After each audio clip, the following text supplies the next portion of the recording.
Popularity ഇത് ഭയങ്കരമായിട്ട് മാറി നിൽക്കാൻ ആഗ്രഹിക്കുന്ന ഒരാളാണ്. കാരണം നമുക്ക് വേണ്ടത് ഇന്ന് ജീവിക്കാൻ പൈസ വേണം, ഫാമിലിയോടൊത്ത് കഴിയാൻ സന്തോഷം വേണം. ഇതാണ് ഞാനെപ്പോഴും പ്രാധാന്യം കൊടുക്കുന്നത്. സിനിമ എന്തുകൊണ്ട് സിനിമയുടെ കാശ് നിങ്ങൾ ചോദിച്ചു. നിങ്ങൾക്ക് ഇപ്പോൾ ഇതുവരെ എത്ര സിനിമ ഇറങ്ങിയെന്നറിയാമോ?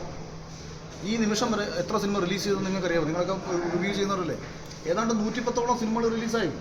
എത്ര സിനിമ വിജയിച്ചു? അപ്പം ഇത് നമ്മൾ ആലോചിക്കണം. ഇത് തന്നെ പല പടങ്ങളും കച്ചവടം നടക്കുന്നില്ല.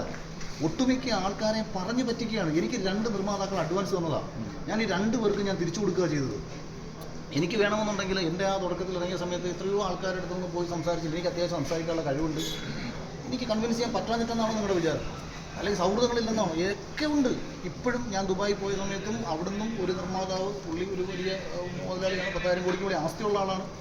ഞാൻ അപ്പോഴും പുള്ളിയോട് പറഞ്ഞത്, ചേട്ടൻ നമ്മളൊരു സിനിമ ചെയ്യുന്നുണ്ട്, അറ്റ്ലീസ്റ്റ് നമ്മൾ ചെയ്യുന്നുണ്ട്, നമുക്കൊരു തൃപ്തി ഉണ്ടാവണം. പ്രേക്ഷകർ നാളെ നമ്മുടെ അടുത്ത് പറയണം, ഈ ചെയ്ത പ്രോഡക്റ്റ് ഫസ്റ്റ് പടം എന്നല്ല കേട്ടോ, ഫസ്റ്റ് പടം ചെയ്യുമ്പോൾ നമുക്ക് യാതൊരു റോളും അവിടെ ഇല്ലേ, അവിടെ നമ്മുടെ അഭിപ്രായങ്ങൾക്ക് വരില്ല. അപ്പോൾ ഇതെല്ലാം തന്നെ നമ്മുടെ വ്യക്തിപരമായ നേട്ടങ്ങളല്ല. ഇതിനെല്ലാം ഒഴിഞ്ഞ് ഈ പറഞ്ഞ ഇതെല്ലാം കട്ട് ചെയ്തിട്ട് ഏറ്റവും സമാധാനമായിട്ട് ജീവിക്കാൻ പറ്റുമെങ്കിൽ ജീവിക്കണം ആഗ്രഹിക്കുന്നതാണ്. പക്ഷേ ഒരു വിഷമം തോന്നുന്നത് അനാവശ്യമായിട്ട് ഒരു വിഷയത്തെ, അതാണ് ഞാൻ കുറച്ച് മുമ്പ് ഈ സ്മാർട്ട് മിക്സിൻ്റെ കാര്യം പറഞ്ഞത്. അവരിപ്പം ഇന്നലെ ഞാൻ എന്തായാലും ഒരു പറഞ്ഞത് 20 ഊളകളിൽ നിന്ന് മികച്ച ഊളകളെ തിരഞ്ഞെടുക്കുന്ന പരിപാടിയാണ് ബിഗ് ബോസ് എന്ന് ഞാൻ പറഞ്ഞത്. ഇത് ഞാൻ ആൾക്കാർ കളിയാക്കുന്ന ഇത് ഇങ്ങനെ പറഞ്ഞ ആൾക്കാർ പരിഹസിക്കുന്നു എന്ന് ഞാൻ സെറീനയോട് എൻ്റെ വീടിൻ്റെ പാലാച്ച സമയത്ത് തമാശയ്ക്ക് പറഞ്ഞൊരു കാര്യം. ആൾക്കാരിങ്ങനെയാ പറയുന്നത്, നമ്മളെയൊക്കെ പറ്റിയിട്ട് ആൾക്കാരിങ്ങനെയാ പറയുന്നത് എന്ന് പറഞ്ഞൊരു സംഭവം, അതെൻ്റെ സ്റ്റേറ്റ്മെൻറ്റ് പോലെ. അല്ലെങ്കിൽ ഇതിനു മുമ്പ് ഏതോ ഒരു കാര്യം പറഞ്ഞപ്പോൾ എനിക്കെതിരെ നിരന്തരം ഒരാൾ വന്നിട്ട് ചാണകസംഖി എന്ന് പറഞ്ഞ് ആക്ഷേപിച്ച് കമൻ്റ് ഇടുന്നു. അങ്ങനെ കമൻ്റ് ഇട്ട ഒരുത്തൻ ബിഗ് ബോസിൽ ഏറ്റവും കൂടുതൽ വെറുപ്പിച്ച മലരനാണിവൻ എന്ന് പറഞ്ഞിട്ടൊരു കമൻ്റ് ഇട്ടപ്പോൾ ഞാൻ അടിയിലൊരു റിപ്ലൈ കൊടുത്തു. ISSൻ്റെ പല ആരാധകർക്കും എന്നോട് വിരോധമുണ്ടാവും, താങ്കളുടെ വിരോധത്തെയും ഞാൻ മാനിക്കുന്നു എന്ന് പറഞ്ഞിട്ട് എന്നെ നിരന്തരം ഈ രീതിയിൽ ആക്ഷേപിക്കുന്നുണ്ടാണ്. ഇത് കാര്യം ഞാൻ BJPക്കെതിരെ ഇഷ്ടംപോലെ പറഞ്ഞിട്ടുണ്ട്. ഇപ്പം മമ്മൂക്ക വിഷയം, മമ്മൂക്ക സുഡാപ്പി എന്ന് ചിത്രീകരിച്ചപ്പോൾ ഞാൻ മമ്മൂക്ക അനുകൂലിച്ചുകൊണ്ട് പോസ്റ്റ് ഇട്ടാളോ, എനിക്ക് ശരിയെന്ന് തോന്നുന്ന വിഷയത്തിലാണ് പ്രതികരിക്കുന്നത്. അപ്പോൾ ഇത് മനസ്സിലാക്കുക. അപ്പോൾ ഇവന്മാരതെടുത്ത് പോസ്റ്റ് ചെയ്തേക്കുന്നു, വർഗീയവാദി അഖിൽമാരാണ്. എന്താണ് ഇതൊക്കെ? ഇത് എന്ത് മര്യാദകളാണ്? അപ്പോൾ ഞാൻ ഇവർക്കെതിരെ പറഞ്ഞിരിക്കുന്ന കാര്യം, മുസ്ലിം ലീഗിൻ്റെ പച്ചക്കൊടി അവിടെ കാണിക്കാത്തതിനെതിരെ ഞാൻ BJPക്കെതിരെ പറഞ്ഞിരിക്കുന്നത് എന്തെങ്കിലും നമുക്ക് പറയാം. എനിക്ക് പ്രവർത്തിക്കുന്നതൊന്നും ഞാൻ ഇഷ്ടമുള്ള രാഷ്ട്രീയ പാർട്ടി പ്രവർത്തിക്കും. അപ്പോൾ ശരി, അതിനോടനുബന്ധിച്ച് കാര്യം കൂടി. അപ്പോൾ നമ്മുടെ സുരേഷ് ഏട്ടൻ വിളിച്ചു, സന്തോഷം അറിയിച്ചു. ആദ്യമായിട്ടാണ് വിളിക്കുന്നത്. 7 മിനിറ്റോളം ഞങ്ങൾ സംസാരിച്ചു. കഴിഞ്ഞ ദിവസം മെസ്സേജ് അയച്ചു. അദ്ദേഹമായിട്ട് ഒരു മാനസിക ബന്ധം ഉണ്ടാകാൻ കഴിഞ്ഞു. മുമ്പൊന്നും അങ്ങനെ ഇല്ലായിരുന്നു.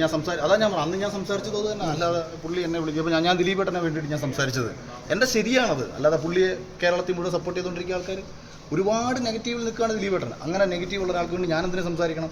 എനിക്ക് സുരേഷ് ഗോപിയുടെ ഭയങ്കര നെഗറ്റീവ്, 90% ആൾക്കാരും സുരേഷ് ഗോപിക്കെതിരെ നെഗറ്റീവ്, സോഷ്യൽ മീഡിയയിൽ നെഗറ്റീവ് കമൻസ് മാത്രം സുരേഷ് ഗോപിയുടെ അനുകൂലിച്ച് പറഞ്ഞത്. അവിടെ ഞാൻ പോയിട്ട് എനിക്ക് പോസിറ്റീവ് ആൾക്കാർ പറഞ്ഞുകൊണ്ടിരിക്കുമ്പോൾ ഞാൻ ഫസ്റ്റ് സംഖ്യയാവുന്നത് അവിടെ നിന്നാണ്. അപ്പം നമ്മൾ പുള്ളിക്ക് അനുകൂലിക്കുന്നത് നമ്മുടെ ഉള്ളിലൊരു നീതിബോധമാണ്. പുള്ളി ജയിച്ചേക്കാം, പുള്ളിയുടെ ഉള്ളിലൊരു നന്മയുള്ള മനുഷ്യനുണ്ടല്ലോ.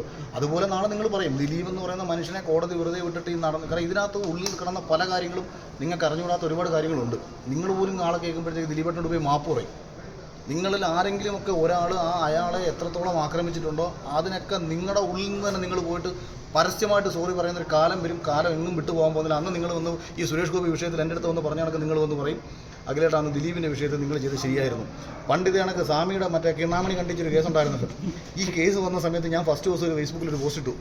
ഒരിക്കലും ഒരു പെൺകുട്ടിക്ക് ഒരു പുരുഷൻ്റെ ലൈംഗിക അവയവം അയാൾ ശാരീരികമായിട്ട് നിൽക്കുന്ന സമയത്ത് മുറിച്ചു കളയാൻ പറ്റത്തില്ല. കാര്യം ഞാൻ കുറേ പ്രാക്ടീസ് ചെയ്ത് നോക്കി. എങ്ങനെ വെട്ടാൻ പറ്റുമെന്നാണ്. ഒരിക്കലും മുറിച്ചു കളയാൻ പറ്റത്തില്ല. ഒന്നുകിൽ ഉറങ്ങിക്കിടക്കുമ്പോൾ, അല്ലെങ്കിൽ സെക്സ് ചെയ്തുകൊണ്ടിരിക്കുന്ന സമയത്ത് ചതിക്കാം. അങ്ങനെ ചെയ്താൽ മുഖ്യമന്ത്രി പറഞ്ഞത് ധീരവനിതയല്ല, അവൾ ക്രിമിനലാണ്. ഒരാളെ ചതിച്ച് മുറിച്ച് കളഞ്ഞാൽ അത് ക്രിമിനലാണ്. അത് പിന്നീട് തെളിഞ്ഞു. ആദ്യം എന്നെ കാവ്യ കൊടുത്ത സന്യാസിയെ ഞാൻ സപ്പോർട്ട് ചെയ്തെന്ന് പറഞ്ഞ് എന്നെ സംഖ്യയാക്കി അന്നും. അപ്പോൾ ഇത് നമ്മൾക്ക് തോന്നും ചില കാര്യങ്ങളൊരു ശരിയുണ്ട്, ആ ശരിയല്ല. അതിനകത്തുനിന്ന് അനിയൻ മിഥുനെ എല്ലാവരും പരിഹസിക്കുന്ന സമയത്ത് ബിഗ് ബോസിൽ 95-ാം ദിവസം ഫാമിലി വീക്ക് വരുന്നു. അല്ല, നമ്മളെ ഹൗസിലുള്ള എല്ലാവരും വരുന്നു. മിഥുനെ പറ്റി എല്ലാവർക്കും വൻ നെഗറ്റീവ്. ഞാൻ ഹൗസിനുള്ളിൽ വെച്ച് മിഥുന് സപ്പോർട്ട് കൊടുത്തില്ലേ? പുറത്തുള്ള ആൾക്കാർ എന്നെ നെഗറ്റീവ് ആക്കുമെന്ന് കരുതിയിട്ടോ ഇതിൻ്റെ പേരിൽ എനിക്ക് 10 വോട്ട് പറയുന്നത് ഞാൻ ചിന്തിച്ചോ?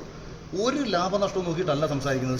എൻ്റെ ഉള്ളിൽ നമ്മുടെ മനസാക്ഷിക്ക് അത് ശരിയാണെന്നുണ്ടെങ്കിൽ സംസാരിക്കും. സിബിനെ കാണുക പോലും ചെയ്യാതെ സിബിനെക്കുറിച്ച് നെഗറ്റീവ് വിചാരിച്ച ഒരാളാണ് ഞാൻ. കാരണം ഷോയിൽ നിന്ന് പേടിച്ചിറങ്ങിപ്പോയതിനെ വേണ്ടിയിട്ട് ഞാനതിനെ സംസാരിക്കേണ്ട കാര്യം എനിക്കില്ല. ഷിജി ചേട്ടൻ എന്നെ വിളിച്ച് പറഞ്ഞത് കേട്ടിട്ട് അവനോട് നേരിട്ട് സംസാരിച്ചപ്പോൾ എനിക്ക് തോന്നി അവൻ പറയുന്നത് ശരിയാണ്. ആ തോന്നലിൽ നിന്നുകൊണ്ടാണ് സംസാരിച്ചത്. അപ്പോൾ അത് എപ്പോഴും സംസാരിക്കുന്നത് ഉള്ളിൽ തോന്നുന്ന തോന്നലിൽ നിന്നാണ്. സത്യമായിരിക്കും. മറ്റേ ഇവരൊക്കെ എനിക്ക് ഏഷ്യാനെറ്റിൻ്റെ പരിപാടിക്ക് ഉൾപ്പെടെ കാശ് കിട്ടത്തില്ലേ? അല്ലെങ്കിൽ നാളെ സിനിമ നമ്മുടെ അടുത്തുള്ള സിനിമ എൻ്റെ അടുത്ത് അവർ ഇങ്ങോട്ട്